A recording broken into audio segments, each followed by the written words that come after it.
Now the Senate will come to order, and the senators will please take their seats. Those persons not entitled to the privilege of the floor will please retire to the gallery. The senators in attendance will stand and be led in prayer by the Reverend Gene Pupke, First Unitarian Universalist Church of Richmond, Virginia. After the prayer, everyone will remain standing and be led in the Pledge of Allegiance to the flag of the United States of America by Senate Page Taylor Spruill. We are blessed to come together in prayer and reflection, spirit of life that binds us all into one people and one dear commonwealth. Here are aspirations for this Senate body. As legislators and citizens, we pray that we may keep its waters, land, and air well. May we guard its wildlife, its natural beauty. May we see that the poorest among us are given opportunity and relief with dignity. May the young grow in health and wisdom. And may we do so as we treasure our opportunities for freedom, wisdom, and community. May all that is done here by these senators build our unity, increase our peace and our prosperity, so that we might fulfill the promise of a strong democracy and the gifts which we have been given. O Holy One, bless these deliberative senators, our Lieutenant Governor, and all the elected officials, the pages, the legislative staff, and security. May the sacrifice that they and their families make on our behalf result in a commonwealth that honors the holy and cares for generations of Virginians. Amen, salam, amin, ashe, blessed be.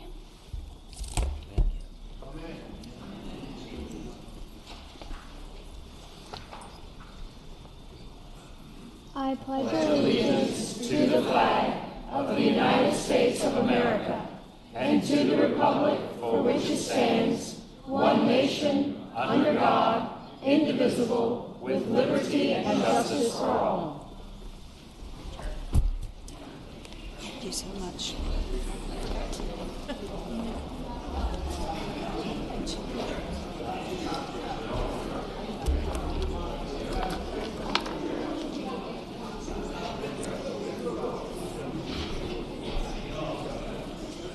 Clerk will call the roll. All those in attendance will please record their vote aye.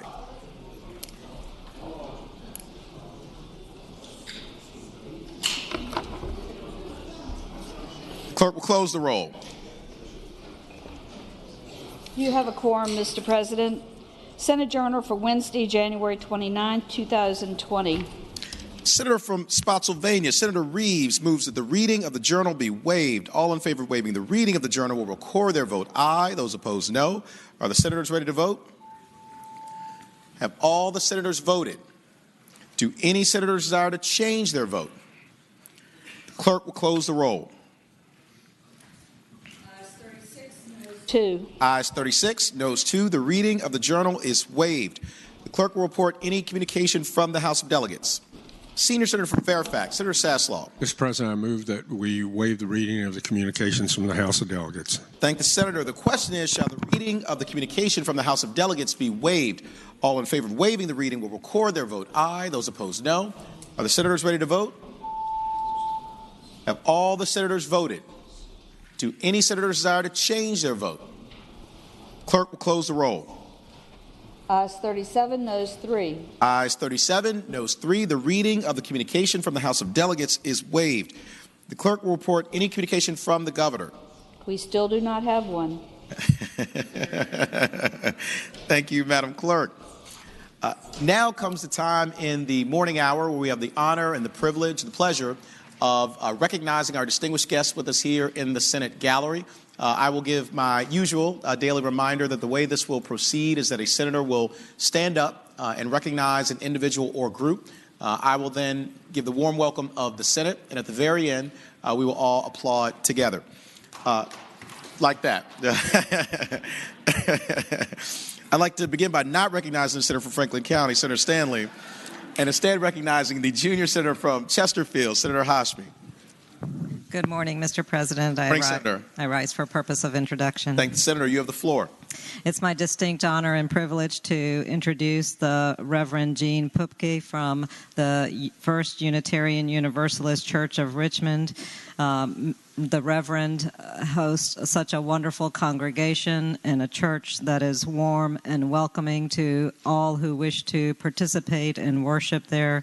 I've had the honor and privilege of worshiping at the church many times and have always enjoyed the hospitality I've received from the congregation and from the Reverend.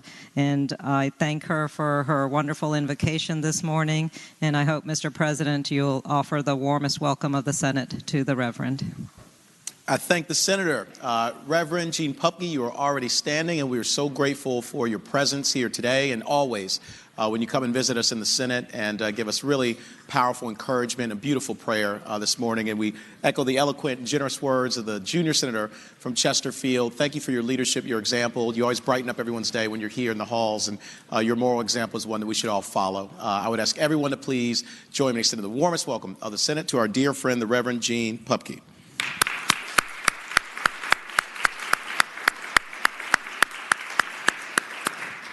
The senior senator from Virginia Beach, Senator D-Steph.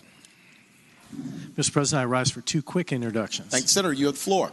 Today in the gallery, we're joined by the guest supporting our seizure bill, Senate Bill 420.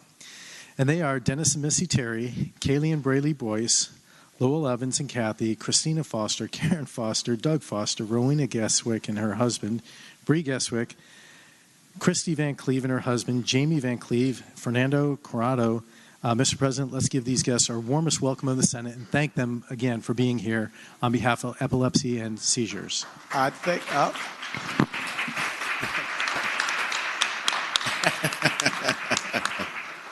All right, one freebie this morning. Next time we're going to wait until the very end, but we would ask you all to rise if you are able. All of our distinguished guests who were just recognized, if you are able, please stand.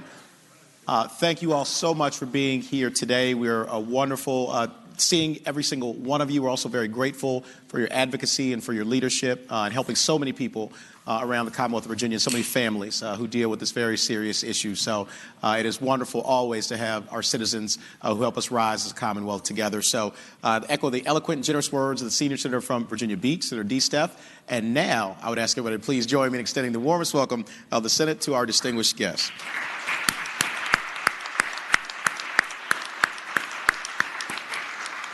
Senior senator from Virginia Beach, Senator D-Steph.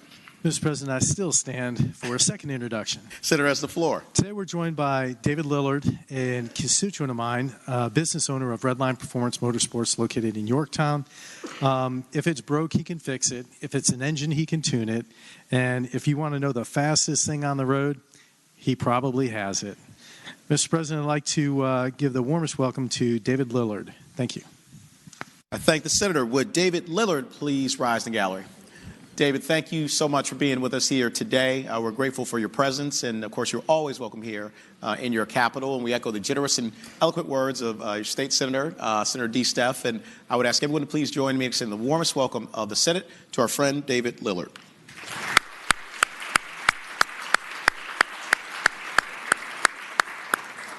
Senator from Western Fairfax, Senator Marsden. Thank you, Mr. President. I rise for two introductions. Thank the Senator. You have the floor. Thank you. It's Student Day here. I've got two introductions, and the first is from our friends down in Newport News, Virginia, from Thomas Nelson Community College. And Mr. President, these are the pipeline to the future. Our community colleges have become so much more than they ever have before, and I would like to welcome our students and staff from Thomas Nelson Community College and wish that the Senate gives them the warm welcome. Thank the Senator. Would our friends and leaders from Thomas Nelson Community College please rise in the gallery if you are able? Thank you all so much for being here today and every year for coming to the Capitol and being such great advocates, and also for all you do in our communities to provide people with educational and economic opportunity. As Senator Marsden said, you really are the pipeline to the future, and you have a very bright future ahead of every single one of you. So I would ask everybody to please join me in extending the warmest welcome of the Senate to our friends and leaders from Thomas Nelson Community College.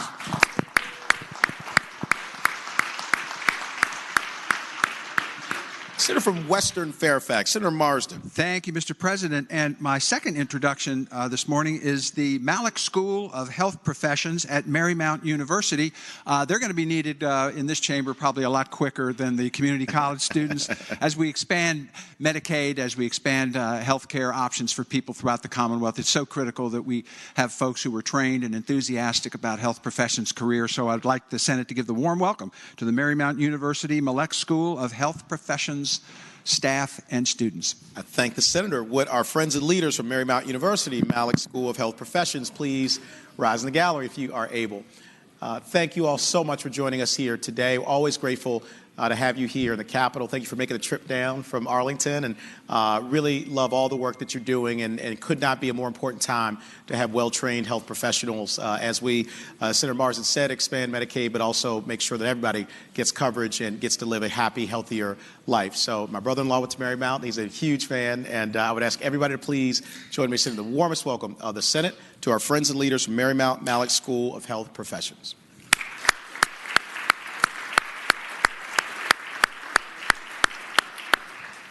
Senator from Williamsburg, Senator Mason.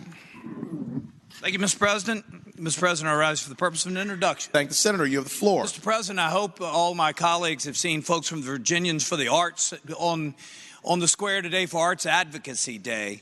They're here to advocate for increases in funding, which we're seeing a bit of this year, and we're very appreciative of that.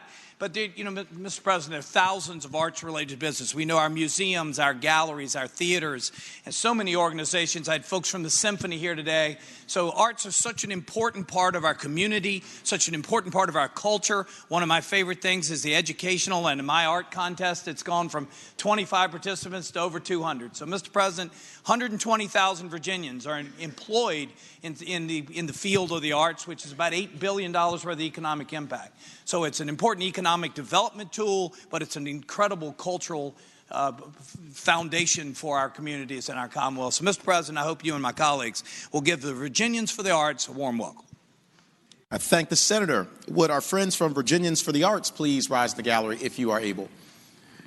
Thank you all so much for joining us here today in the Senate. It is wonderful to see you. I see our friends from Fairfax as well, and appreciate all of your leadership all around the Commonwealth of Virginia. And Senator Mason, who is a champion himself of and for the arts, I know is particularly happy to see you here. So thanks for all you do to lift us up as a Commonwealth and help us dream a little bit bigger. And I would ask everybody to please join me to send the warmest welcome of the Senate to our friends and leaders from Virginians for the Arts.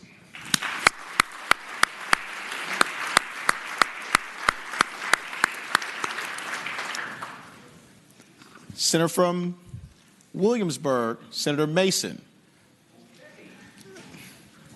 We've got another. I don't know if you wanted to recognize Peninsula Agency on Aging at all. Mr. President. Thank you, Mr. President. I rise for the purpose of an introduction. Senator has the floor. Mr. President, my friends from the Peninsula Agency for Aging are here and brought an enormous group. Foster grandparents, I believe, is the focus, that they have grandparents that are volunteering in the schools, taking up to 5+ children to work with them throughout the day. You know, they make such an impact as we try to work to have our seniors age in place, stay in their home as long as they can. The Peninsula Agency for Aging and all of their many volunteers do a great job of making us aware of the issues, all the positive things that go with our seniors, as well as all the things that we need to focus on in our future to make sure that they live long as possible and healthy lives. So, Mr. President, thank you for calling on me again, and please give our friends from the Peninsula Agency on Aging a warm welcome. I thank the Senator. Would our friends from the Peninsula Agency on Aging please rise in the gallery if you are able. Thank you all so much for joining us here today, and thank you for the work you do every single day to take care of our seniors. They're really treasures in our community, and we are grateful for the care and for the love that you show to them every single day. I know the Senator from Williamsburg, Senator Mason, as long as some other senators who represent the Peninsula, are deeply grateful for all of your work. And I met a wonderful member of your group a little bit earlier today, a grandmother who so sweetly said that I don't have any grandkids, so I'm going to take care of somebody else's. And I think that embodies the spirit of who you all represent. So Ivy Baptist Church is there. Dr. Swan, thank you all for your leadership. And I would ask everybody please to join me to extend the warmest welcome of the Senate to our friends from the Peninsula Agency on Aging.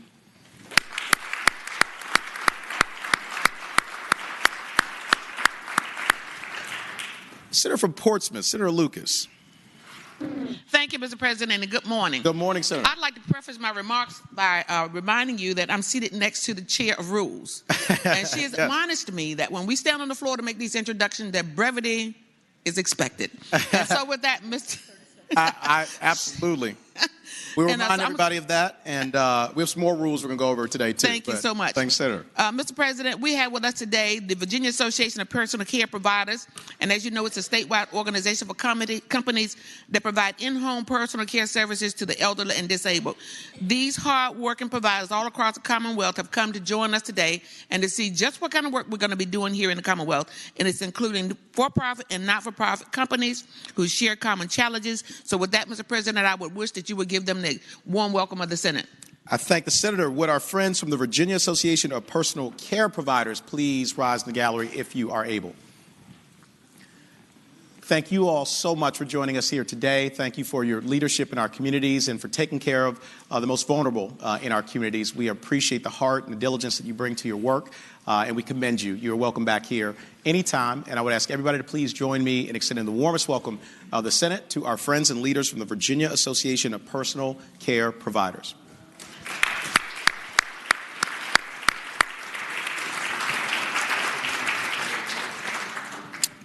Senator from Accomack, Senator Lewis. Mr. President, rise for the purpose of an introduction. Senator has the floor. Mr. President, recognizing the new suggested guidelines for brevity, I would like to welcome to the Senate and hope we can extend the warm welcome of the Senate to Bishop Sharma Lewis and the Virginia United Methodist delegation who are visiting with us in the gallery. Thank the Senator. Would Bishop Sharma Lewis and the Virginia United Methodist delegation please rise in the gallery if you are able? Bishop, congregants, please rise. Thank you all so much for being here today. Thank you for your moral leadership in the Commonwealth of Virginia and for all you do to improve our communities and to help us rise to the better angels of our nature. We are grateful to you all. I would ask everybody to please join me in extending the warmest welcome of the Senate to our distinguished guests.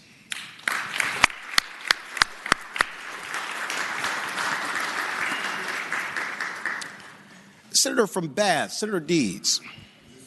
Mr. President, I rise for an introduction. Senator has the floor. Mr. President, the Virginia Retired Teachers Association is an organization of almost 6,000 retired teachers and non-professional school personnel who raise money for scholarships and volunteer in our communities and schools.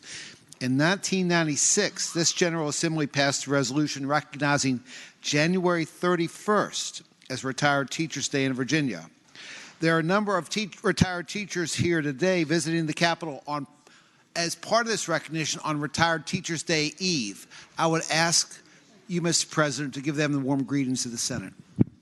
I thank the Senator. Would our friends and leaders from the Virginia Retired Teachers please rise in the gallery if you are able? Thank you all so much for joining us here today, and thank you for your tremendous contributions to the life of the Commonwealth of Virginia, to our young people who represent our future. You have poured into them, and we are so grateful to every single one of you. To your soon-to-be president, who I got to meet outside, thank you for your tremendous leadership, and we are grateful to you. You're welcome back here anytime, and I would ask everyone to please join me in extending the warmest welcome of the Senate to our friends and leaders from the Virginia Retired Teachers.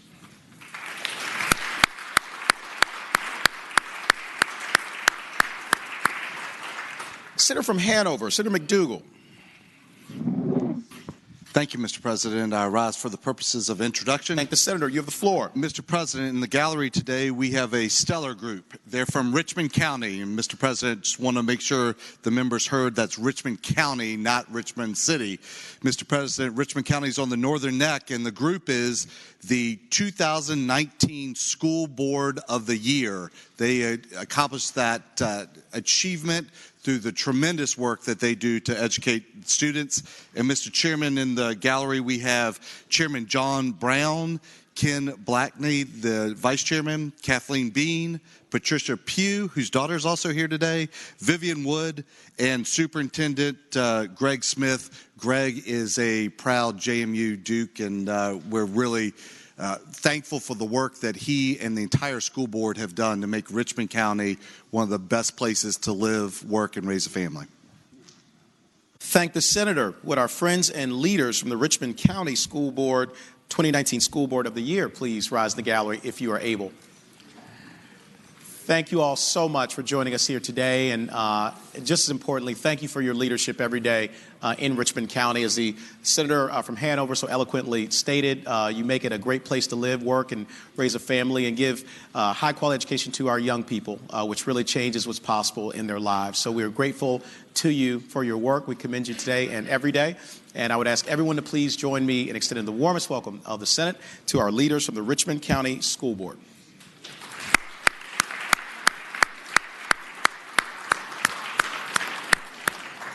Senator from Spotsylvania, Senator Reeves. Thank you, Mr. President. I rise to request unanimous consent to introduce a bill. Thank you, Senator. You have the floor. Mr. President, I got a bill that's going to deal with immunity of legislators while they're in session. I'd like to present that to the desk and ask for unanimous consent.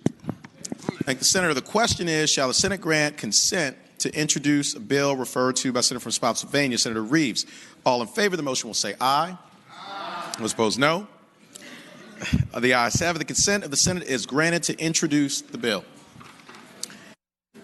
Is there any other business to come before the Senate in the morning hour? Do any other senators wish to be recognized? Seeing none, the clerk will call the calendar.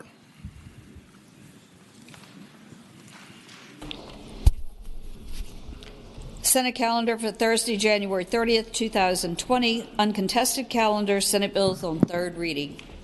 Senior Senator from Fairfax, Senator Saslaw. Mr. President, I move that all Senate bills on third reading on the uncontested calendar, pages 1 through 8, that's Senate Bill 96 through Senate Bill 1084, be placed on their final passage in a block, and any senator desiring to remove a bill from the block, please do so after the clerk has read the number of the bill. Thank the Senator. The question is, shall the Senate bills on the uncontested calendar, third reading, pages 1 through 8, Senate Bill 96 through Senate Bill 1084, be placed upon their final passage in the block, with the understanding that any senator desiring a bill be removed from the block will do so after the clerk has read the number of the bill. All in favor of the motion will say aye. Those opposed, no. The ayes have it. The motion is agreed to. The bills are before us in the block. Clerk will read the number of the bills.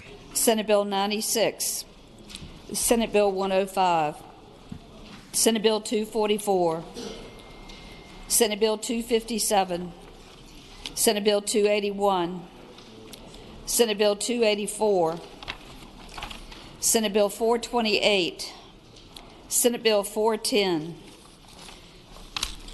430, Senate Bill 434, Senate Bill 451, Senate Bill 454, Senate Bill 528, Senate Bill 580, Senate Bill 597, Senate Bill 690. What purpose, Senator from Rockingham? Senator Obenshain rise. Mr. President, would Senate Bill 528 come out of the block? It's on page 6. Page 6, and bye for the day. Without objection, Senate Bill 528 will come out of the block and go by for the day.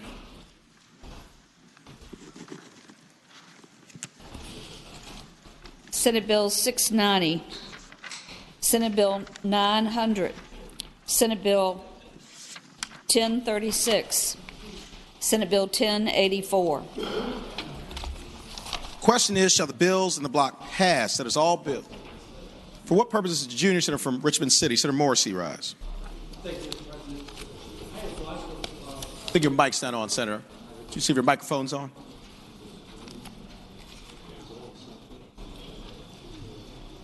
I rise for a point of inquiry. Senator, has the floor. I direct the body to pages 4 and 5 of the uncontested calendar, and I'm looking at Senate Bill 428, Patron Servile, Senate Bill 430, Patron Servile, Senate Bill 434, Patron Servile, Senate Bill 451, Patron Servile, and I'm wondering if it wouldn't be more practical, in addition to having an uncontested calendar and a regular calendar, just to have a Servile calendar. That's not in the rules either.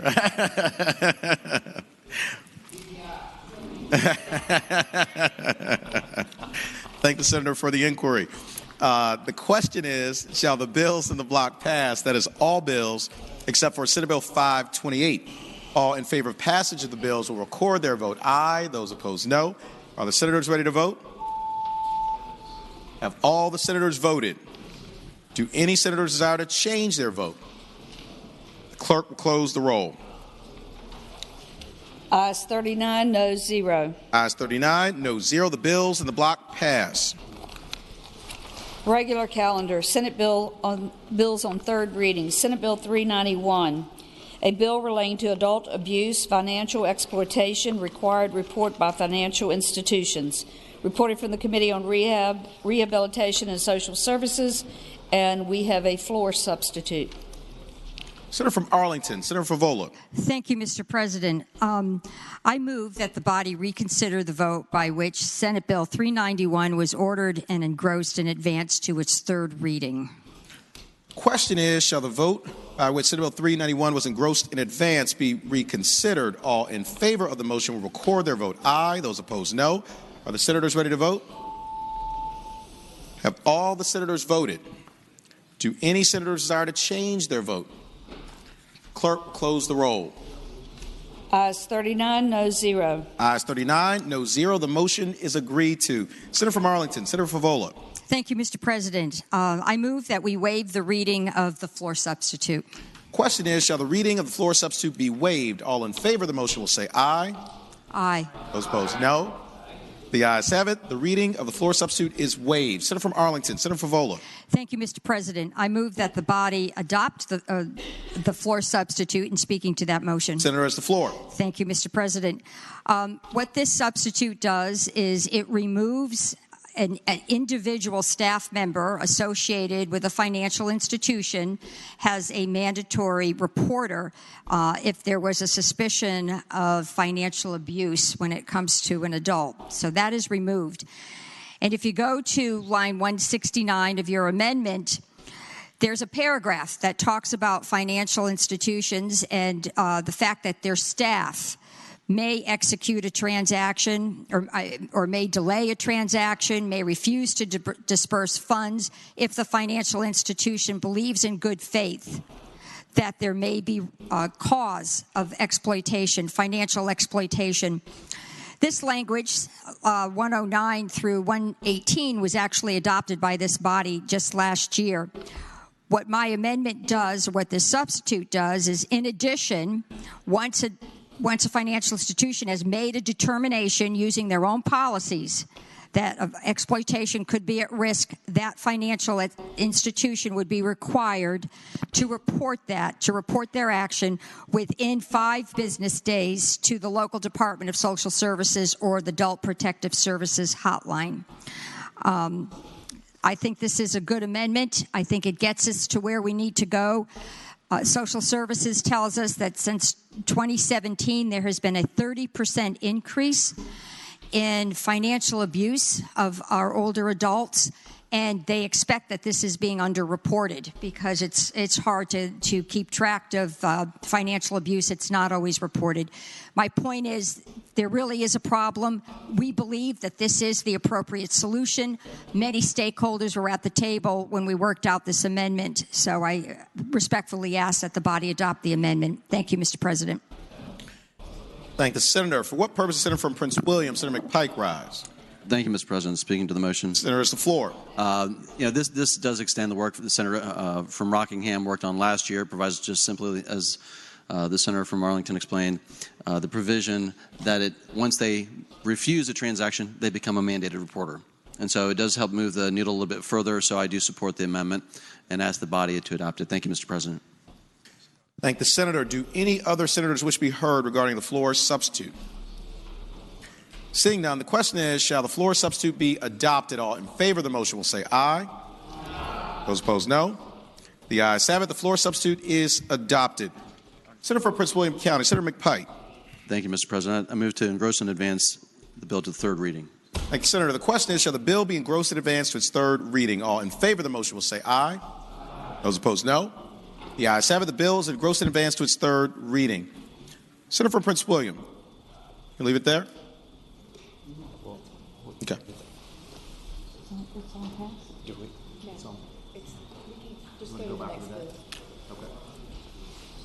Okay.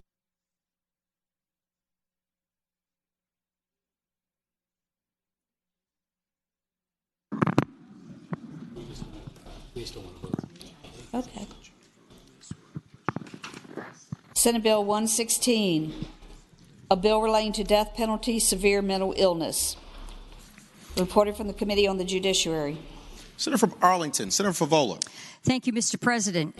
I move that the bill pass, and speaking to the motion. Senator has the floor. Thank you, Mr. President. What this bill does is it is a sentencing bill. So it says that if an individual is severely mentally ill at the time a crime is committed, then the jury should, and it can be demonstrated. Again, defense counsel and prosecutors can call witnesses, et cetera, then the judge can direct the jury to remove the death penalty as an option. The person can still be found guilty. The person can be sentenced to life in prison. It removes the death penalty, again, for severe mental illness at the time the crime was committed. This body passed the bill last year with it was actually a 36-4 vote. And the context for this bill is many folks indicated to me that there's a need for another option. Right now we have not guilty by reason of insanity, which is a very high bar, and I'm sure some of the lawyers in this body can speak to that. But there are situations where the death penalty should not be applied if, in fact, we're trying to follow guidance that had been issued by the Supreme Court in other cases where they talk about culpability. For example, in 2002, the Supreme Court held in Atkins versus Virginia that it's unconstitutional to execute defendants with, quote, mental retardation. And then in 2005, the Supreme Court in Roper versus Simmons held that youth shall not be executed because in both of these cases, the standard used was these individuals did not fully understand the impact, the consequences of their actions. And the court reasoned that it would be cruel and unusual punishment to apply the death penalty in situations such as I described. One would have to conclude that if an individual has a severe mental illness, that individual would not fully understand and be able to comprehend the impact of his or her actions. I think we are a compassionate society. I think we want to implement justice in as fair a way as possible. I think this bill is a tool that leads us to that higher ground, and I certainly hope it's within the body's pleasure to pass the bill. Thank you. For what purpose does the Junior Senator for Richmond City, Senator Morrissey, rise? Thank you, Mr. President. I rise to speak in support of the... Senator has the floor. Thank you, Mr. Speaker. Thank you, Mr. President. I want to point out to the body the following. This bill requires that there be empirical evidence that there's some type of active psychosis or psychotic symptoms that are going on. And after that has occurred, that has not prevented the defendant from being tried on the guilt and innocence stage. What this bill does is say that if it's a trial by jury in a capital case or a trial by judge in a capital case, if that evidence of that substantial mental illness comes out, that the death penalty cannot be imposed. I hope it strikes others or is as obvious to others in this body as it is to me that the following occurs. To me, it is nothing short of indefensible that somebody can have his capacity to understand and appreciate the nature of the consequences, that he cannot exercise rational judgment, has still not prevented him from being tried on the guilt or innocent phase. And that's because under the Virginia Code right now, we don't have any gradations. It's all or nothing. You plead innocent or not guilty by reason of insanity. But this bill is so practical and makes such common sense.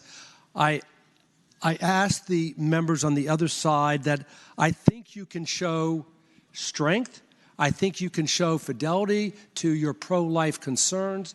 I think you can show compassion by voting for this bill that says if somebody has a severe mental illness, he can't be put to death. I'd ask that you support SB 116. Thank you, Senator. For what purpose is the senior senator from Chesterfield, Senator Chase, rise? Thank you, Mr. President. I rise to speak against this bill. Senator has the floor. Mr. President, once again, we're talking about showing compassion to folks and referencing our pro-life concerns towards those who exhibit some type of severe mental illness.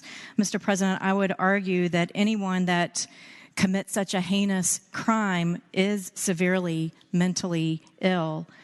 And there are concerns that were expressed today that the perpetrator did not fully understand the impact. Well, I would argue that a bill that I put forward today about it's called the Pain Capable Bill, that would basically take an innocent life that can feel and sense pain at 20 weeks was not heard today in Senate Health and Education. It wasn't even on the docket today, yet today we are arguing in favor of compassion for those who are on death row and severely mentally ill, and the concern for not showing cruel and unusual punishment toward them, yet we are ignoring the unborn and won't even hear a bill in Senate Education regarding the unborn. Mr. President, I ask that we show compassion toward all people and that we vote against this bill today. Thank you. For what purpose is Senator from Franklin County, Senator Stanley, rise? Thank you, Mr. President. Speak in support of the bill. Senator has the floor. Mr. President, members of the Senate, again, yesterday we had a very emotional day, and it's because of my faith and what I believe in and how I was raised that I believe in life. And in this instance, what we're talking about is we're talking about those that are incapacitated by mental illness. And because of that incapacity, should they be put to death? I said yesterday, and I meant it, and I'll say it again. The criminal justice system is not perfect. Never has been. Will never be. There have been people who have lost their lives at the hands of government who did not commit a crime. Up in this gallery, I've introduced you to two gentlemen who were wrongly accused of crimes that they did not commit and served 25, 27, 30 years of their lives, lost their liberty, lost their freedom. If we were a perfect government system, then perhaps if we got it right every time in the criminal justice system, then the ultimate price might be paid.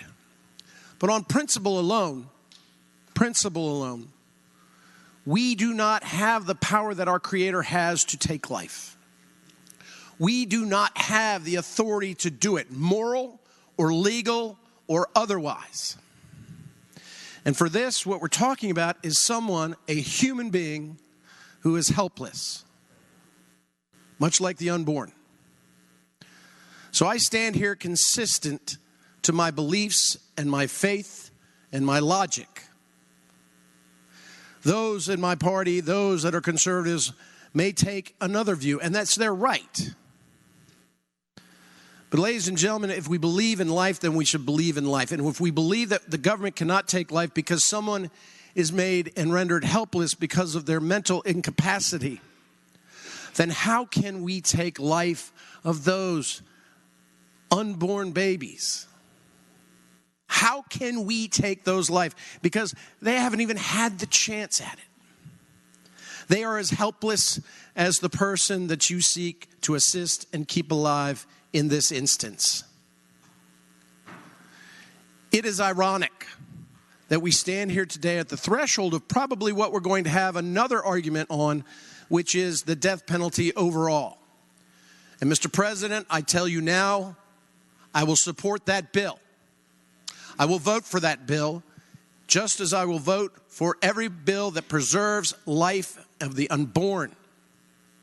And if we're going to be consistent, If we're actually going to be human and consistent, then we all should take one position that is consistent. Don't vote for a life bill and then vote against a death penalty bill. Make sure morally and legitimately that we have a policy here in Virginia that is consistent with life, because life matters. And for those that cannot help themselves, like the unborn, they deserve as much consideration as we are giving to Senate Bill 116 and the implications drawn from that measure. And I thank you, Mr. President. Thank the Senator. For what purpose is Senator from Henrico? Senator Dunham, rise. Thank you, Mr. President. I rise to speak to the bill. And Senator, you have the floor. Mr. President, I'd like to associate my comments with those of the senator from Franklin and simply say that I deeply believe that every human life is valuable and deserves to be treated with dignity. I will support this bill, as I will say I have in the past, because I do believe that all life should be protected by law as is intended in the Constitution and the 14th Amendment. So thank you, Mr. President. Thank the Senator. Do any other senators wish to be heard regarding Senate Bill 116? For what purpose is the senior senator from Chesterfield? Senator Chase, rise. Thank you, Mr. President. I rise to complete my statements on Senate Bill 116, speaking against this bill. Senator has the floor. Mr. President, I stand in support of protecting innocent life, but unfortunately, there are those who commit heinous crimes that are so heinous that they take the lives of many people.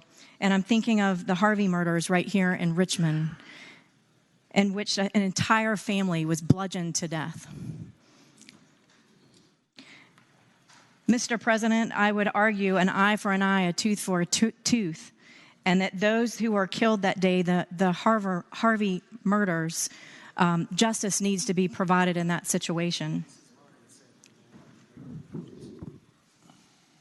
And while I agree on the protection of innocent life, I do feel like justice also needs to be served, and that those in this body are here to provide that justice. Thank you, Mr. President. For what purpose, Senator from Roanoke County? Senator Suderline, rise. Thank you, Mr. President. Just speaking very briefly. Senator has the floor. The admonishment of an eye for an eye or tooth for a tooth was the preaching of limiting and restraint. When that was said and recorded, it was speaking against the vengeance of 7 times justice, and it was of restraint. And so a lot of folks have said a lot of things about this bill that were important to be said, but I just needed to say that at this time. Thank you.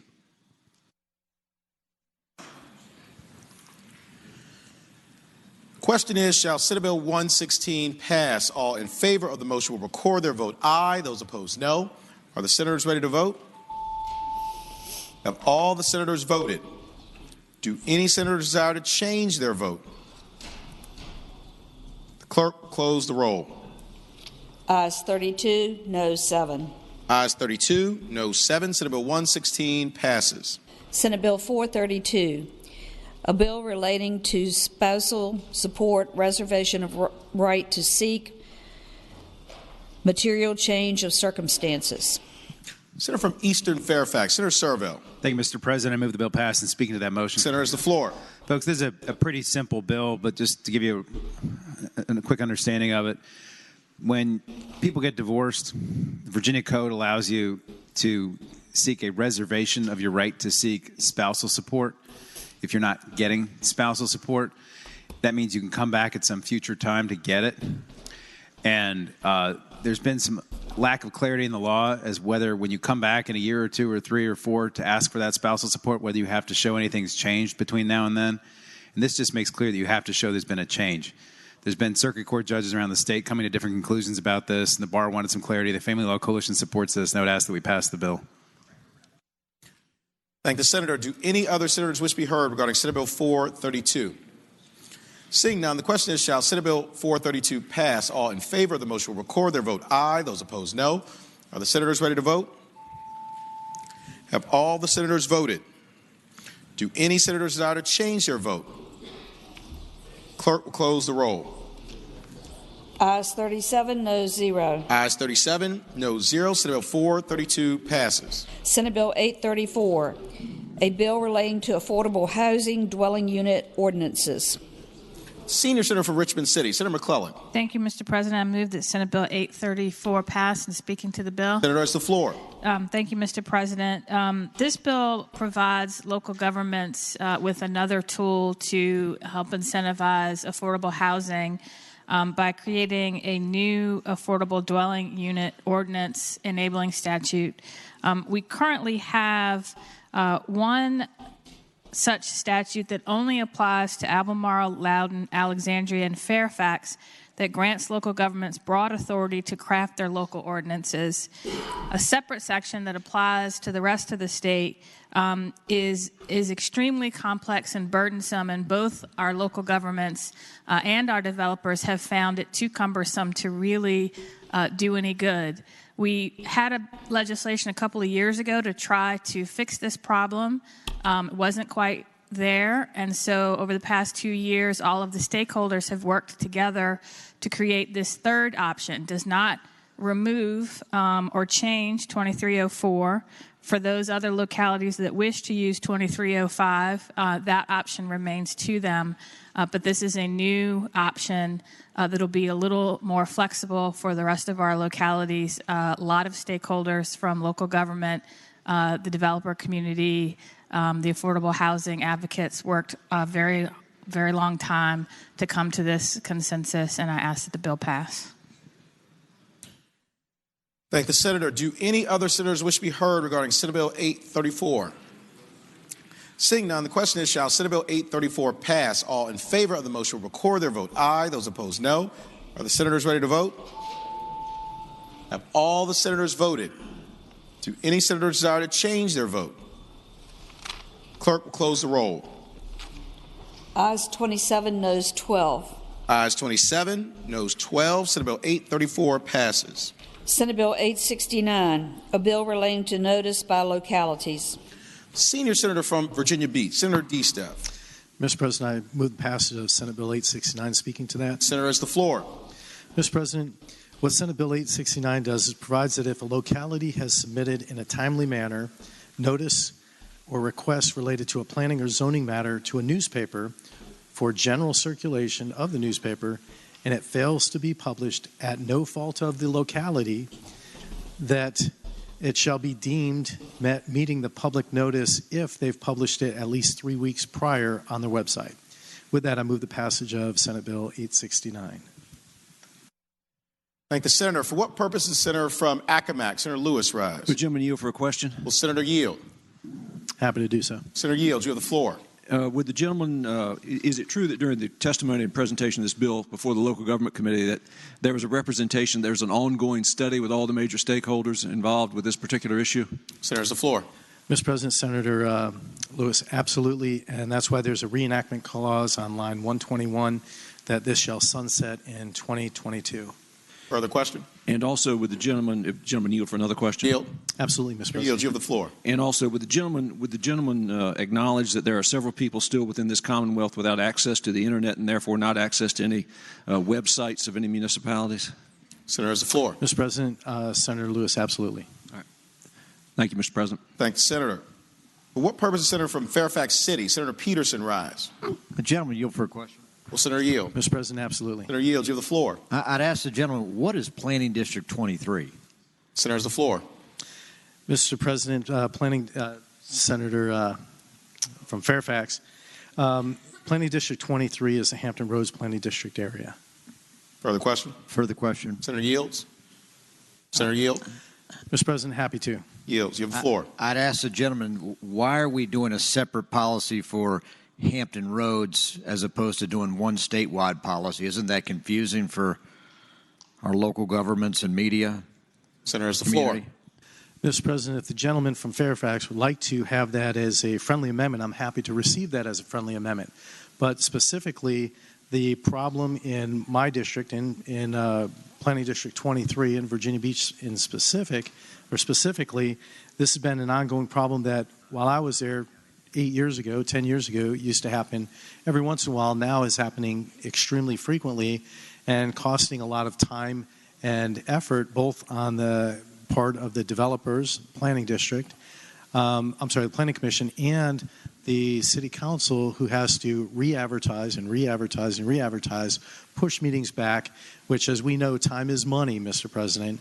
And when you're developing a piece of project, because it's not advertised in a timely manner, then that becomes the issue. So with this, and again, what happens generally in my district, they don't just put it in the newspaper once 4 weeks out. They put it 3 weeks out, 2 weeks out, and then the week of. So specifically in Planning District 23 with my newspaper, this would actually get in there at least 2 or 3 more times after the first time that it was missed. Further question? No further questions. Senator. Thank you, Mr. President. Thanks, Senator. For what purpose, Senator from King George, Senator Stewart, rise. Speak to the bill, Mr. President. Senator, has the floor. Thank you, Mr. President. Members of the body, this is a bad policy in Hampton Roads. It's a bad policy across the state.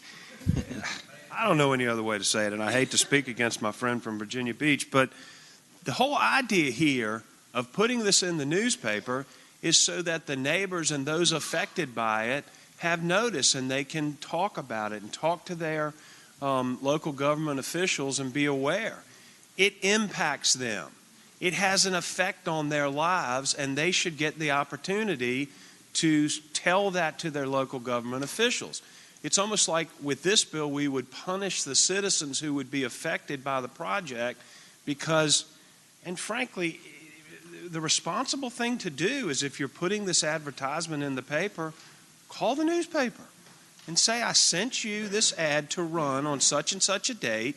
Can you verify that you have placed it to be run? That's the way to cure this whole problem. We don't have to punish the citizens. I hope you vote no. Mr. President, if I may address the gentleman from King George's Senator, has the floor. Debate on this. What happens, and I've been there when this has happened, is it's put in the newspaper. They go 3 to 4 days out where they'll put the request in. If it doesn't go exactly at 30 days or the 4 weeks before, then the next day, actually that evening, the clerk is calling the editor and calling the board on that, saying, hey, we asked for this to be put in. We paid for this to be put in. It didn't get put in. So what they normally do, they'll put it in the next day for the newspaper. So for those who read the newspapers, it's not that it's not going in. It is going in. It's just not going in within the 30 days, which is required under FOIA. And it's, again, at no fault to the locality. So, Mr. President, I don't believe that we should be penalizing the locality, penalizing the developer, penalizing anybody if it goes in a day late, again, at no fault to the locality. And with that, Mr. President, if there's no more questions, I'll move the passage of this fine Senate Bill 869. Okay, I think we had a couple more. For what purpose is the Senator from Lynchburg, Senator Peake, rise? Thank you, Mr. President. I was going to ask the patron if this bill could go by temporarily. Mr. President, if the gentleman would ensure that I have 30 days notice, he's paid for it, for the advertising before him. No, I'm happy to let it go by temporarily. Without objection, Senate Bill 869 will go by temporarily.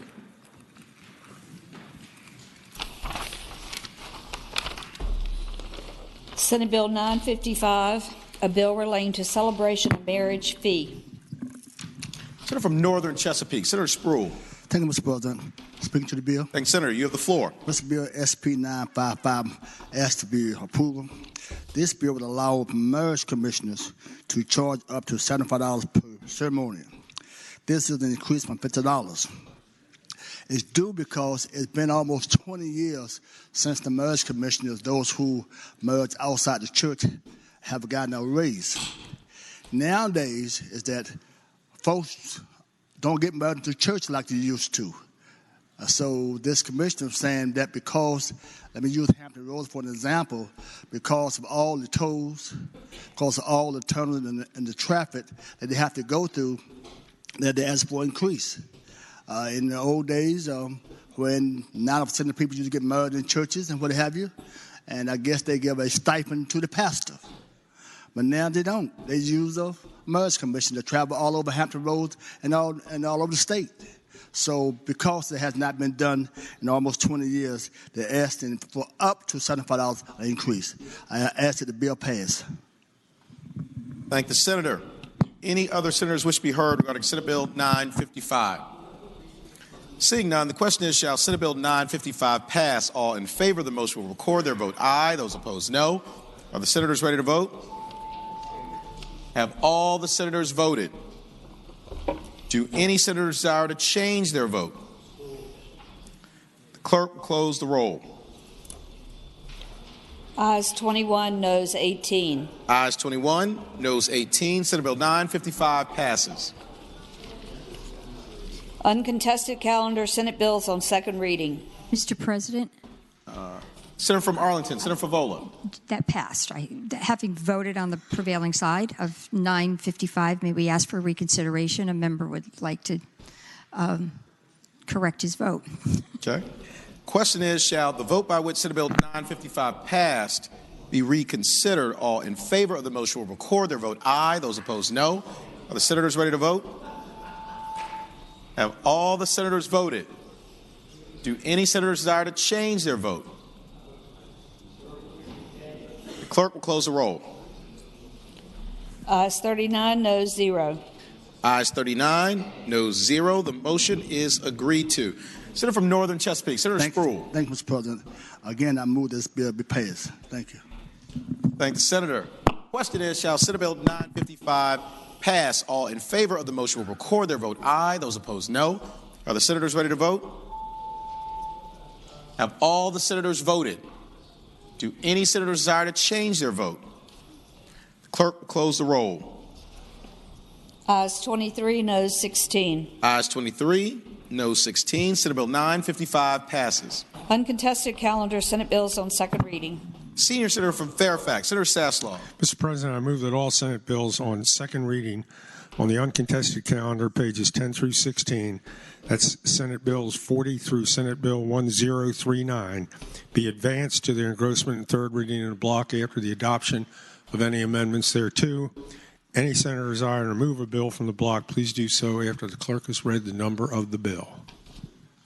Thank the senator. The question is, shall all Senate bills on second reading on the uncontested calendar on pages 10 through 16, Senate Bill 40 through Senate Bill 1039, be engrossed and advanced to the third reading in the block after the adoption of any amendments thereto, and that any senator desiring a bill be removed from the block will do so after the clerk has read the number of the bill. All in favor of the motion will say aye. Those opposed, no. The ayes have it. The motion is agreed to. The clerk will read the number of the bills. Senate Bill 40, reported from the Committee on Finance and Appropriations with a substitute. Senior Senator from Virginia Beach, Senator D-Step.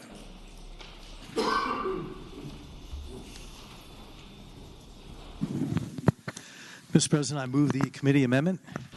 Thank you, Senator. The question is, shall the committee amendment be adopted? All in favor of the motion will say aye.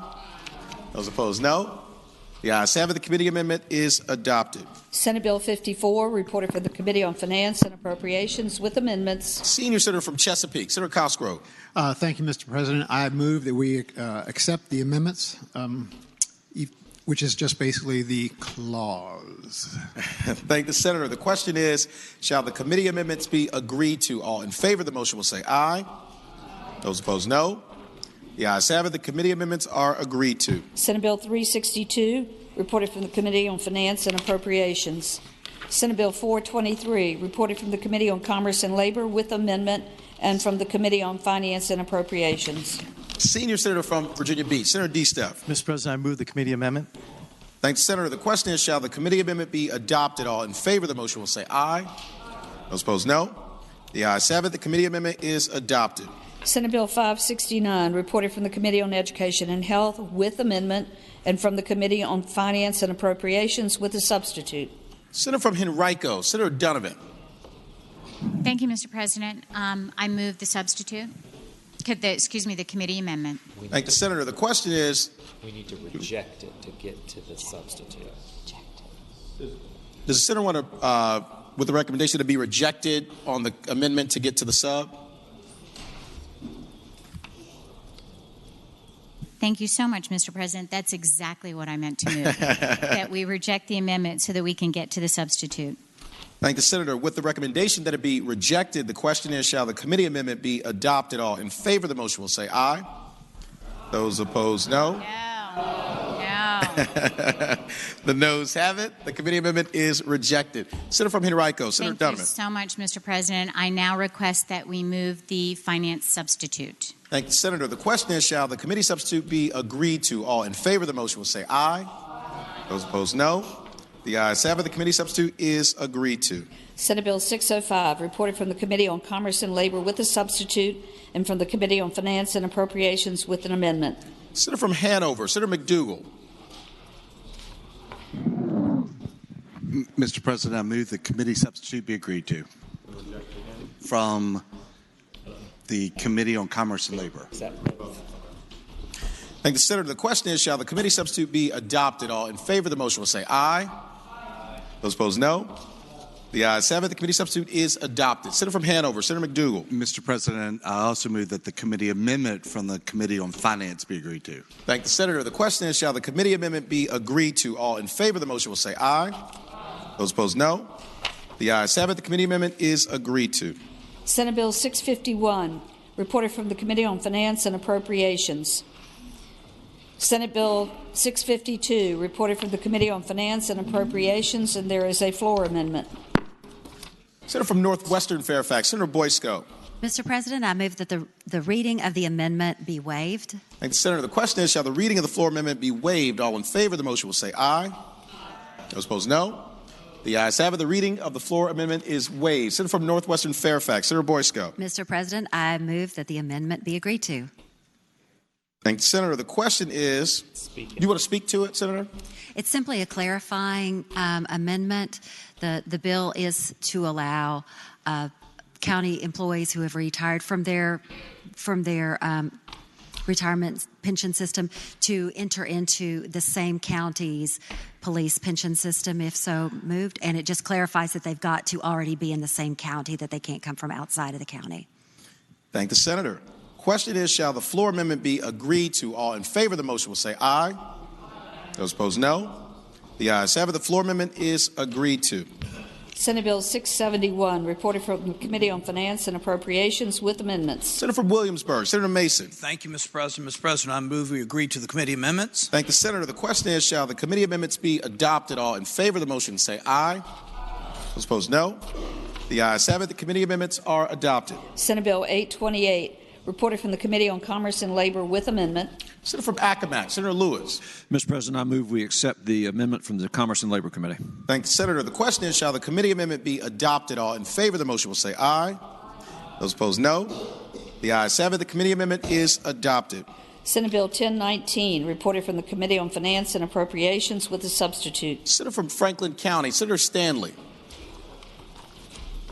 Senator from Franklin County, Senator Stanley. Thank you, Mr. President. I now move that the committee substitute be agreed to. Thank the Senator. The question is, shall the committee substitute be agreed to? All in favor of the motion will say aye. Those opposed, no. The ayes have it. The committee substitute is agreed to. Senate Bill 1039, reported from the Committee on Finance and Appropriations. Question is, returning to page 9, Senate Bill 869. That's not in this section. That's in a different section. Oh, sorry about that. Mr. President? Senior Senator from Virginia Beach, Senator D-Step. If we can take that by for the day, I'd like to prepare an amendment on it. Well, let's do this vote first. But hold, sure. Hang right there. Question is, shall the Senate bills be engrossed in advance to their third reading? All in favor of the motion will say aye. Aye. Those opposed, no. Mr. President, just parliamentary inquiry. Yes. If the gentleman wants to amend the bill and we take it to third reading, then we're going to have to take it. It's in a different section. It's in a different section. Never mind. It's my mistake. I'm sorry to confuse Senator D-Step. I'm easily confused. Mr. President, parliamentary inquiry. Yes. Did I just hear the clerk say she made a mistake?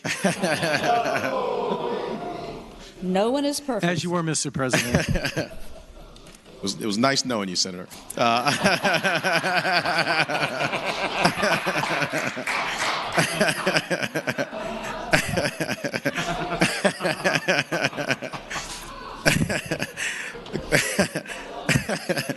The question is, shall the Senate bills be engrossed in advance to their third reading? All in favor of the motion will say aye. Aye. Those opposed, no. The ayes have it. The bills are engrossed in advance to their third reading. Now, as I move your desk to Broad Street, Senate Bill 869. Mr. President, speaking to you live from Broad Street. Senior Senator has the floor.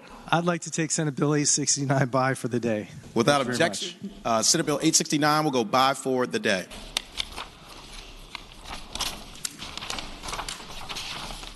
Regular calendar, Senate bills on second reading. Senate Bill 95, a bill relating to health insurance, essential health benefits, preventive services.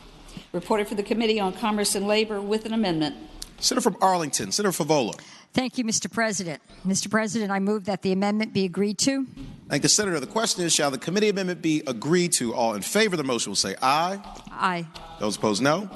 The ayes have it. The committee amendment is agreed to. Senator from Arlington, Senator Favola. Mr. President, I move that the bill be engrossed in advance to its third reading. Thank the Senator. The question is, shall the bill be engrossed in advance to its third reading? All in favor of the motion will say aye. Aye. Those opposed, no. The ayes have it. The bill is engrossed in advance to its third reading. Senate Bill 246, a bill relating to Department of Motor Vehicles sex designation. Reported from the Committee on Transportation with the substitute and from the Committee on Finance and Appropriations. Senator from Eastern Fairfax, Senator Servell. Thank you, Mr. President. I move the bill be engrossed in advance to its third reading. Do you want to move the committee substitute first? Oh, I don't see it up there. Yeah, I moved the committee substitute. Oh, there it is. It's at the top. Question is, shall the committee substitute be adopted? I'm having a lot of fun today. All in favor of the motion will say aye. Aye. Those opposed, no. It's close. The ayes have it. The committee substitute is adopted. Senator from Eastern Fairfax, Senator Servell. Thank you, Mr. President. I move the bill be advanced and engrossed to its third reading. Engrossed and advanced to its third reading. Thanks, Senator. The question is, shall the bill be engrossed and advanced to its third reading? All in favor of the motion will say aye. Aye. Those opposed, no. The ayes have it. The bill is engrossed and advanced to its third reading. Senate Bill 251, a bill relating to pharmacy benefits managers, licensure and regulation. Reported from the Committee on Commerce and Labor with a substitute, and there are two floor amendments. Senator from Roanoke City, Senator Edwards. Mr. President. Senator from Augusta, Senator Hanger. Mr. President, I would ask that bill go by for the day. Without objection, Senate Bill 251 will go by for the day.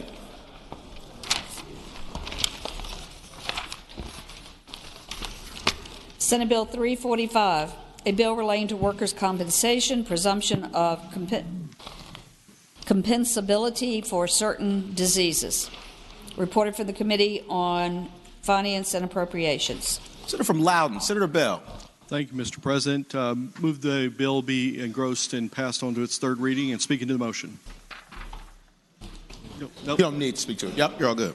Thank you. Thank you, Mr. President. No, thank you. The question is, shall the bill be engrossed in advance to its third reading? All in favor of the motion will say aye. Aye. Those opposed, no. The ayes have it. The bill is engrossed in advance to its third reading. Senate Bill 404, a bill relating to health insurance short-term limited duration medical plans. Reported from the Committee on Commerce and Labor with amendments. Mr. President. Senator from Southern Fairfax, Senator Barth. Yes, I move that bill be passed by for the day. Without objection, Senate Bill 404 will go by for the day. Senate Bill 480, a bill relating to covenant not complete low-wage employees civil penalty. Reported from the Committee on Commerce and Labor. Senior Senator from Virginia Beach, Senator D-Staff.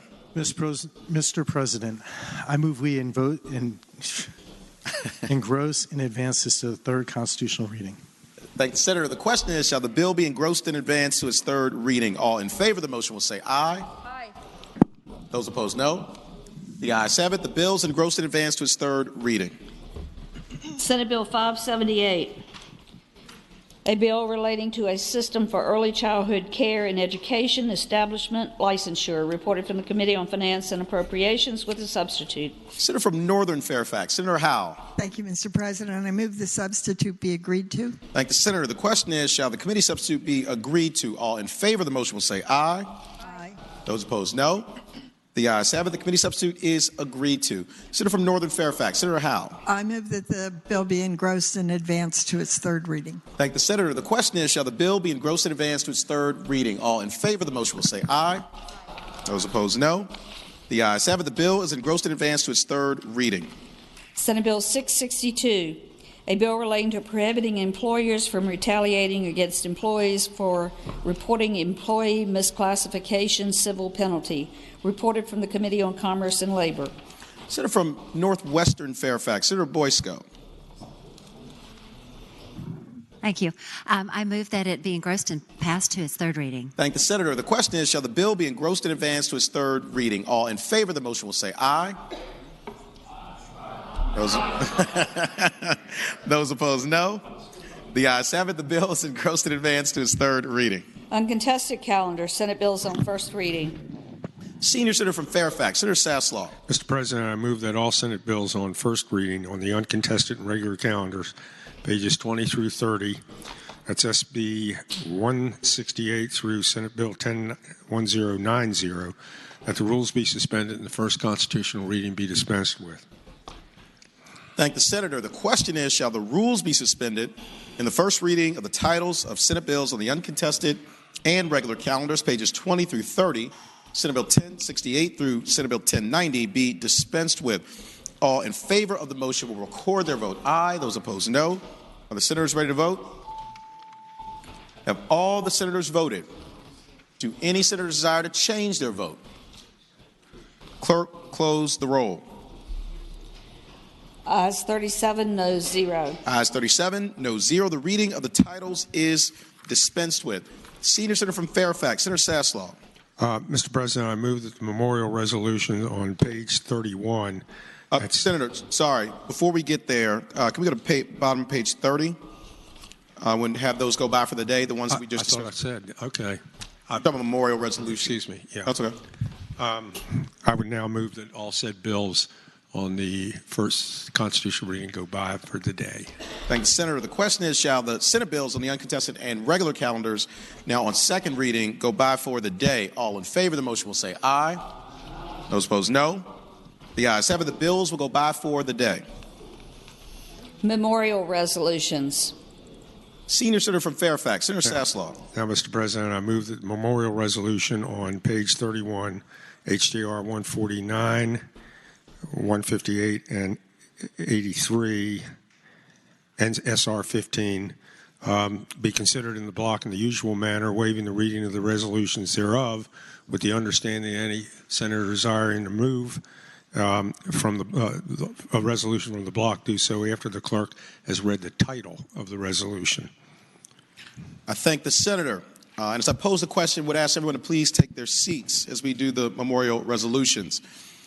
The question is, shall the memorial resolutions on page 31, HJR 149 through SR 15, be considered in the block in the usual manner, waiving the reading of the resolutions thereof, with the understanding that any senator desiring a resolution be removed from the block will do so after the clerk has read the title of the resolution.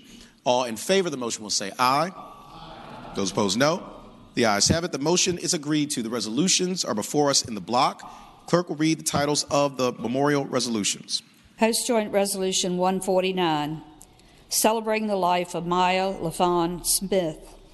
House Joint Resolution 158, celebrating the life of the Reverend Sidney Strother Smith III. Senate Joint Resolution 83, celebrating the life of the Honorable Mary T. Christian.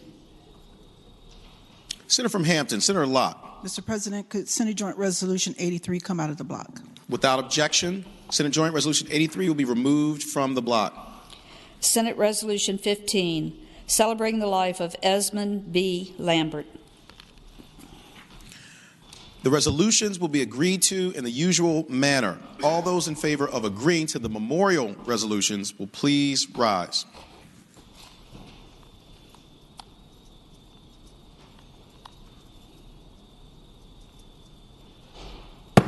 Resolutions are agreed to.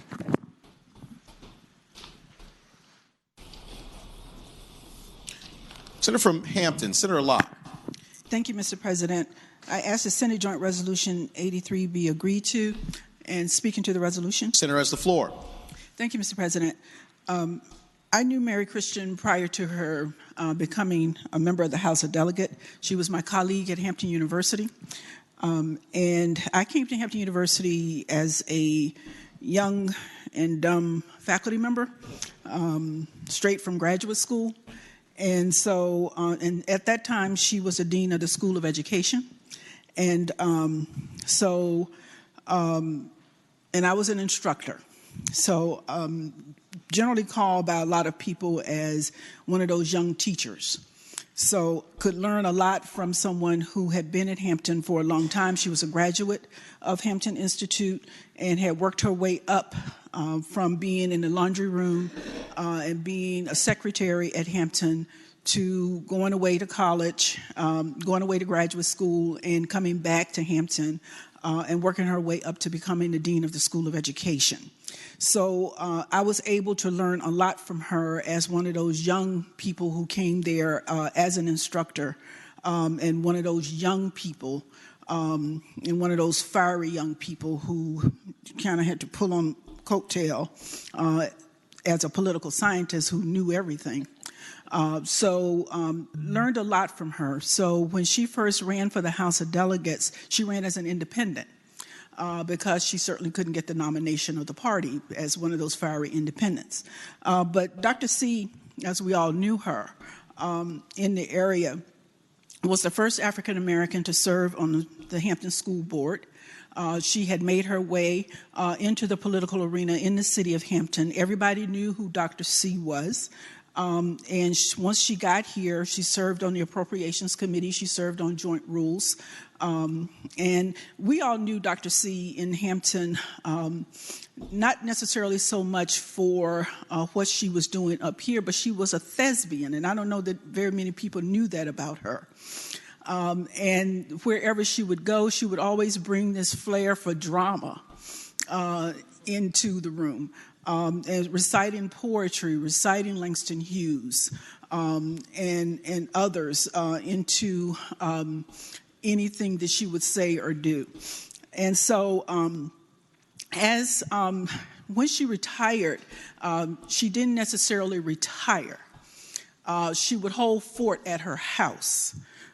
For everyone in the community. So anyone who wanted to engage in the political arena, you knew that you had to go by Dr. C's house in order for her to give you her blessing. And for the longest time, Dr. C never ever called me by my name. She always called me Sojourner. So finally I said, Dr. C, why are you calling me Sojourner? And she said that she'd had a conversation with this man who said, oh, I was on the city council in Hampton, and I was a mayor, and he had said, oh, that Mayor Locke, she ain't nothing but the truth. And so she said from that point on, she started calling me Sojourner for Sojourner Truth.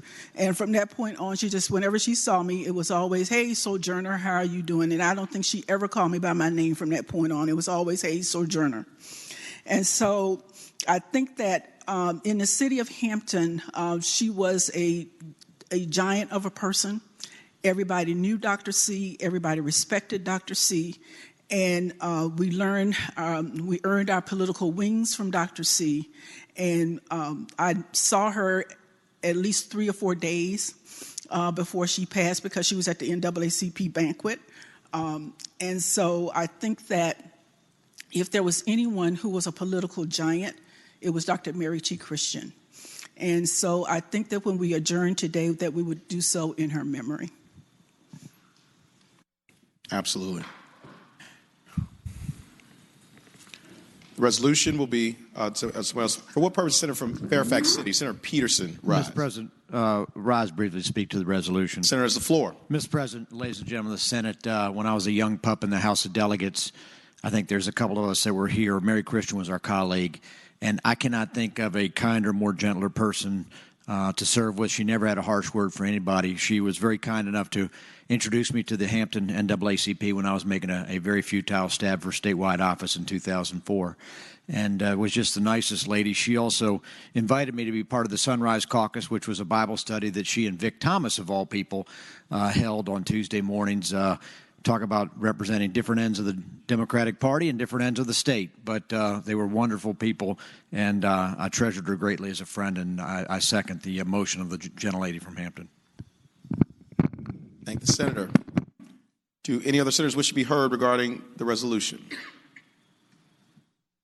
Seeing none, the resolution will be agreed to in the usual manner. All those in favor of agreeing to the memorial resolution will please rise.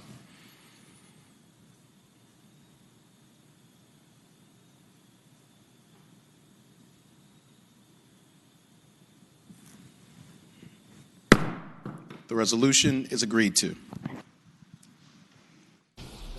Commending resolutions.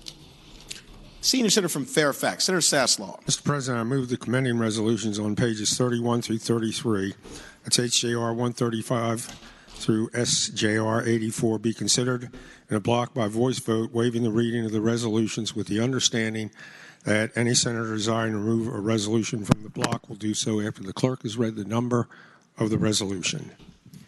Thank the Senator. The question is, shall the commending resolutions on pages 31 through 33, HJR 135 through SJR 84, be considered in the block by voice vote, waiving the reading of the resolutions with the understanding that any senator desiring a resolution be removed from the block will do so after the clerk has read the number of the resolution.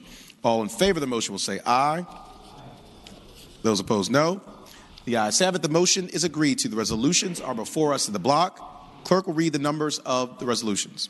House Joint Resolutions 135, 139, 141, 146, 150, 151, 152, 153, 154, 155, 156, 157, 159, 160, 163, 164, Senate Joint Resolution 84. Question is, shall the resolutions be agreed to? All in favor of agreeing to the resolutions will say aye. Those opposed, no. The ayes have it. The resolutions are agreed to. Senior Senator from Fairfax, Senator Saslaw. Mr. President, I inquire of the clerk, is this complete the calendar? Yes, sir. Can't believe it. Thank you, Madam Clerk. For what purpose is Senator from Rockingham, Senator Obenshain rise? Mr. President, I rise for a motion for unanimous consent.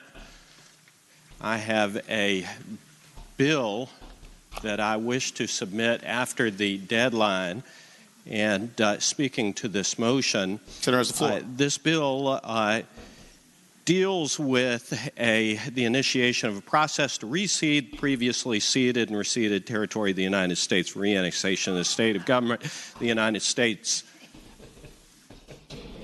Got that? Actually, that's exactly what this bill does. In case you didn't get that, I, like many of you, took note earlier this week with dismay at the press conference held in our neighboring state of West Virginia.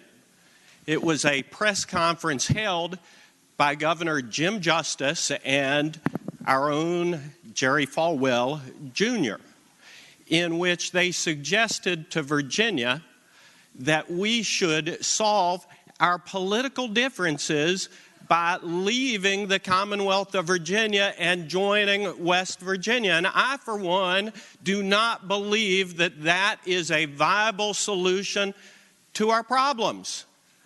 I really believe that we here in Virginia should find a way, and it may be a painful way, to try and work out our differences. And, you know, I value each and every single one of my colleagues here in the State Senate.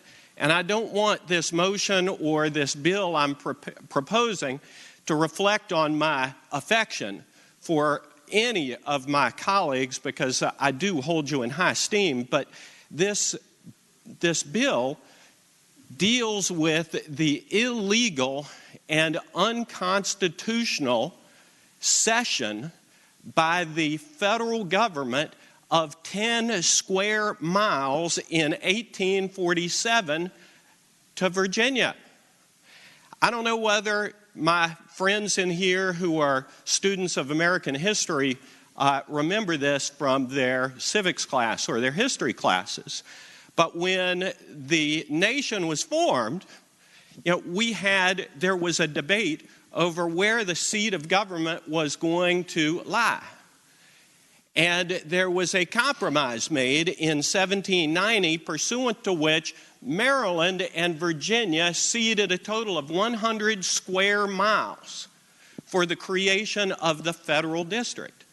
And the federal district lay on the north and south side of the Potomac River, and everything was proceeding swimmingly until about the 1840s, when the debate over slavery really started to raise its ugly head.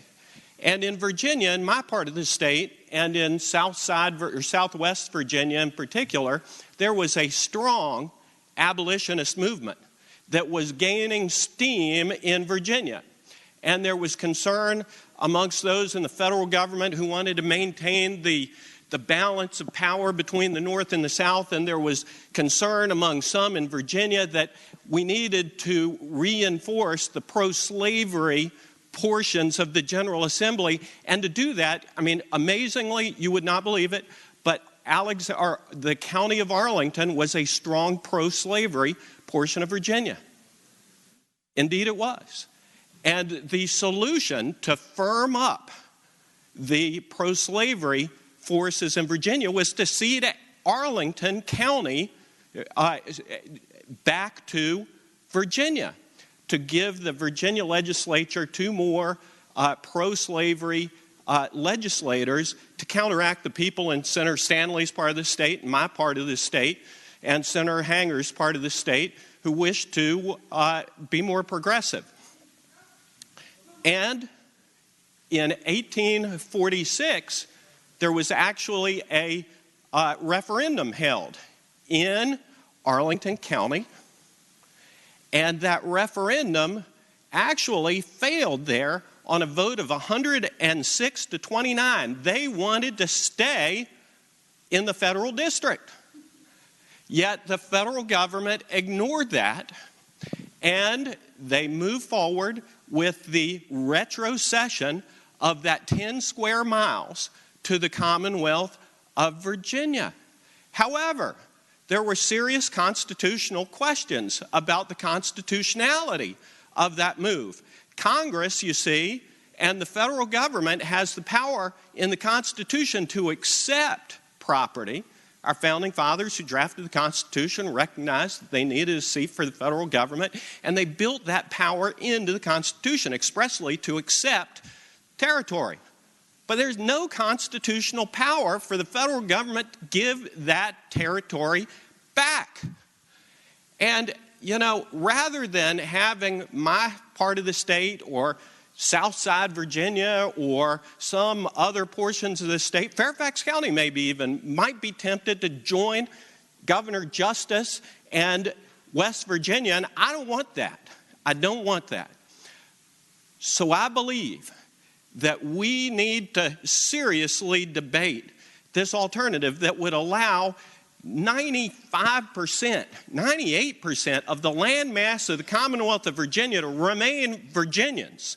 Because I believe in Virginia. I believe in the integrity of our Commonwealth, the cohesion that binds us together. I think that this is a solution that, as painful as it may be, we need to explore further. So, Mr. President, I would ask for unanimous consent to offer this fine bill.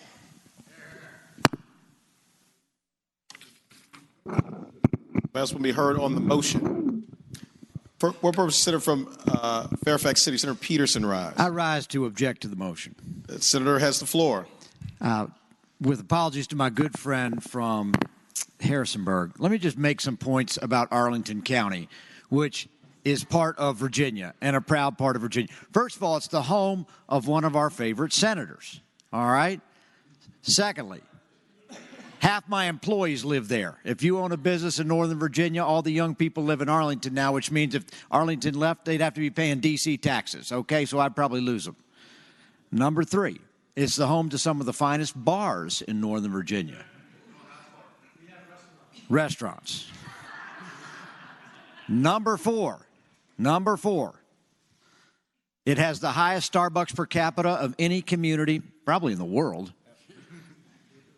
Number 5, if Arlington County is no longer part of the Commonwealth of Virginia, some of the statutes in this building you may have to relocate because that person would no longer be a Virginian.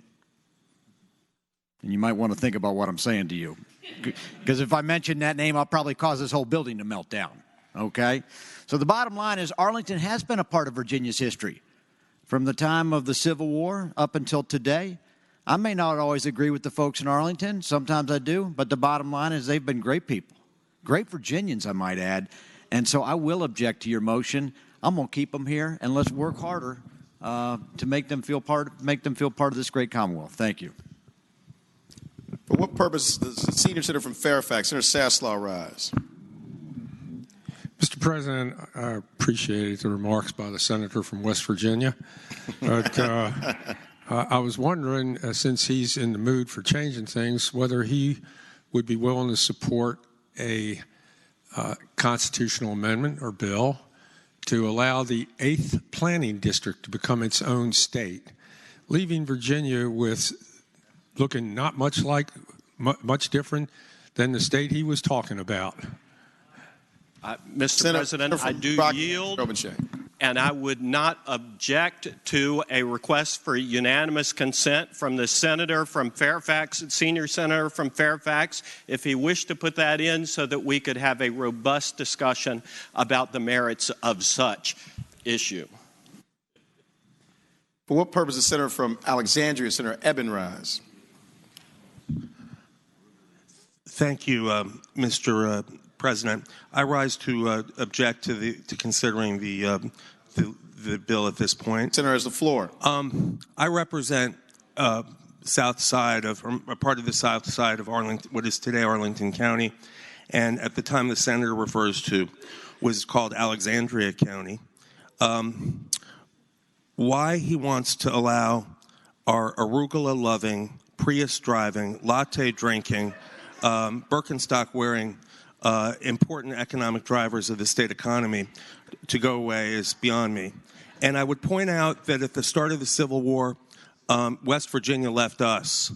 And I would instead invite West Virginia to join us, to come home, to do what they broke away from. And they, too, would benefit from being Virginians, as were so many other states. So we've solved the Civil War, have them come home, and if you send us off to the District of Columbia, we're going to have a lot of people smoking marijuana legally. Let's start with decrim. For what purpose does the senator from Western Fairfax, Senator Marsden, rise? Thank you, Mr. President. Would the gentleman from Rockingham yield for a question? Will the senator yield? You're not going to object. I yield. No, I yield. You have the floor. What do you think we can get for it? What do you think we can get for it?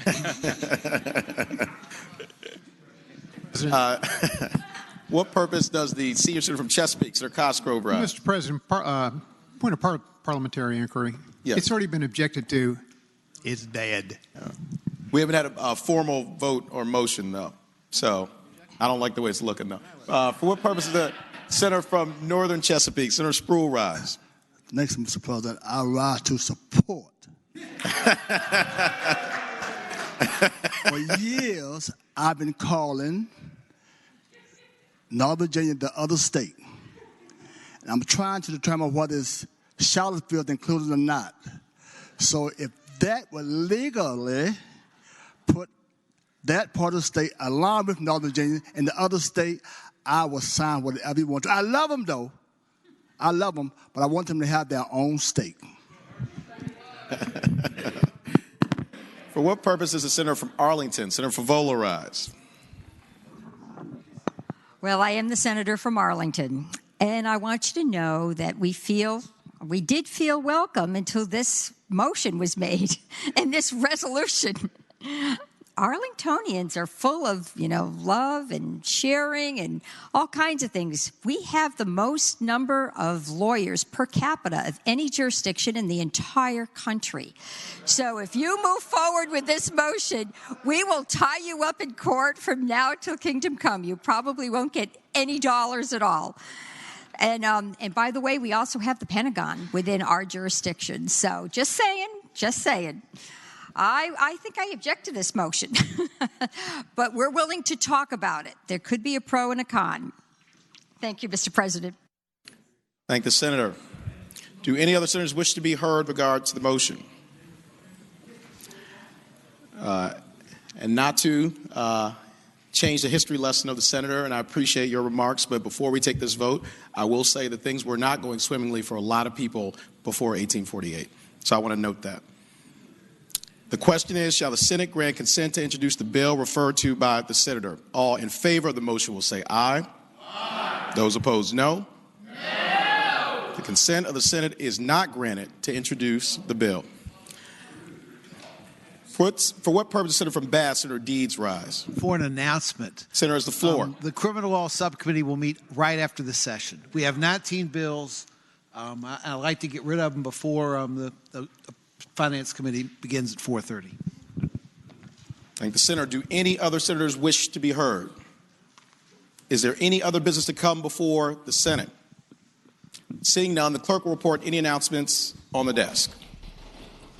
Today, Thursday, January 30th, the Judiciary Subcommittee on Criminal Law will meet immediately upon adjournment, Senate Subcommittee Room 3, 5th floor, Pocahontas. Senators Deeds, Saslaw, McDougall, Stewart, Stanley, Surivel, and Morrissey. This is a scheduled change. Judiciary Subcommittee on Criminal Law immediately upon adjournment. The Committee on Transportation will meet 15 minutes after adjournment, Senate Room 3, Capitol. The Education and Health Subcommittee on Public Education will meet 1/2 hour after adjournment in Senate Subcommittee Room 2, 5th floor, Pocahontas. Senators Hashmi, Howe, Locke, Donovan, and Peake. The Finance and Appropriations Subcommittee on K through 12 Education will meet at 3 p.m. Senate Subcommittee Room 1, 5th floor, Pocahontas. Senators Saslaw, Howell, Norman, Lucas, Newman, and McClellan. The Committee on Finance and Appropriations will meet at 4:30 p.m. in Committee Room B, Pocahontas. The Rural Caucus will meet at 5 p.m. House Subcommittee Room 300B, 3rd floor, Pocahontas. Tomorrow, Friday, January 31st. The Committee on Rehabilitation and Social Services will meet at 8 a.m. Senate Room A, Pocahontas. This is also a scheduled change. Rehabilitation and Social Service, 8 a.m. Senate Room A, Pocahontas. The Education and Health Subcommittee on Health Professions will meet at 8 a.m. Senate Subcommittee Room 2, 5th floor, Pocahontas. Senators Barker, Saslaw, Newman, Edwards, Donovan, Lewis, and Suderline. The Finance and Appropriations Subcommittee on Capital Outlay will meet at 8 a.m. Senate Subcommittee Room 1, 5th floor, Pocahontas. Senators Deeds, Norman, Howe, Saslaw, Hanger, and Locke. The Committee on Rules will meet at 10 a.m. Senate Room 3 in the Capitol. Rules, 10 a.m. Senate Room 3 in the Capitol. The Democratic Caucus will meet 1/2 hour before session, Senate Room 1, Capitol. The Republican Caucus will meet 1/2 hour before session, Senate Room 2 in the Capitol. Thank you, Madam Clerk. Do any other senators wish to be recognized? Seeing none, clerk calls on the senator from Portsmouth, Senator Lucas. Thank you, Mr. President. I move that the Senate do now adjourn until 12 noon tomorrow, and in so doing, we do so in memory of the Honorable Mary T. Christian. I thank the senator. The question is, shall the Senate stand adjourned until 12 noon tomorrow, and that when we do adjourn, we do so in the honor and memory of Dr. Mary T. Christian. All in favor of the motion will say aye. Aye. Those opposed, no. The ayes have it. The Senate stands adjourned until 12 noon tomorrow in the honor and memory of Dr. Mary T. Christian.